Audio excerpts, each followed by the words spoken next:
Պարոն Փաշինյան, ասում եք, որ եթե սահմանադրական մեծամասնություն չստանաք,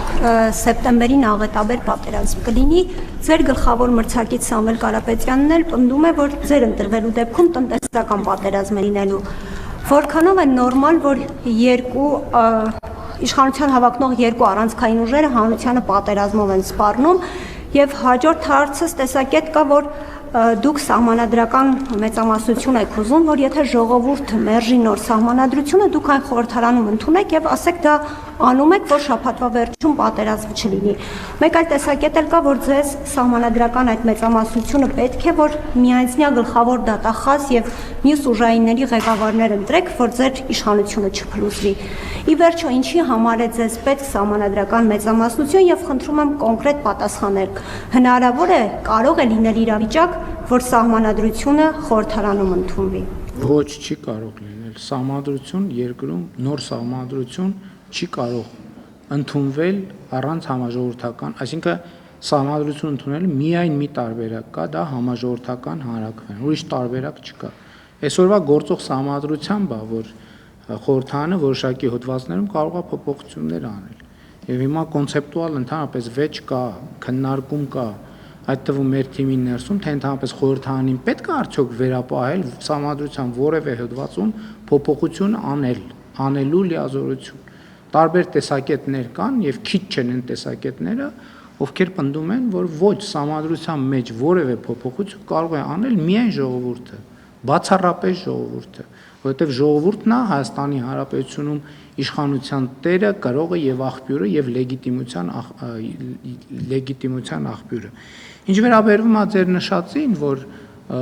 քաղաքական մի ուժ է այսպես ասում, ժողովրդավարությունը դրա մասին է։ Եվ հանրությունն է, ժողովուրդն էլ պետք է լսի այդ ուժերին, տեսնի ում փաստարկներն են իր համար ավելի համոզիչ եւ գնա ըստ այդմ քվեարկություն։ Դուք ավարտեք ձեր հարցը, ես կպատասխանեմ։ Համոզված եք։ Երբ որ ավարտեք, ես կպատասխանեմ։ Համոզված եք։ Շնորհակալություն։ Եվ հենց խնդիրը դրա մեջ է, որ հանրությունը լսի ամենատարբեր թեմաներ են բոլոր ընտրություններում, ժողովրդավարական երկրներում, ամենատարբեր թեմաներ են դրվում քվեարկության։ Բայց ես երեք մի տեսարան ինձ ցույց տվեցին, ես այդ տեսարանին անկեղծ ասած, այս ամեն ինչից հետո չհավատացի, որովհետև ձեր նշած քաղաքական ուժի ներկայացուցիչները ներկայացնում են իրենց ծրագրերը եւ իրենք ըստ էության Հայաստանի իրենց կոնցեպտի մեջ տեղավորում են Ղարաբաղը եւ շրջակա տարածքները։ Այստեղ էլ ասելու բան չկա։ Այդ քաղաքական ուժի հաջողությունը ես զարմանում եմ, իրանք ընդամենը այդ քայլով այդ ձեր կողմից մեջբերված իմ ասածները ամրապնդում են։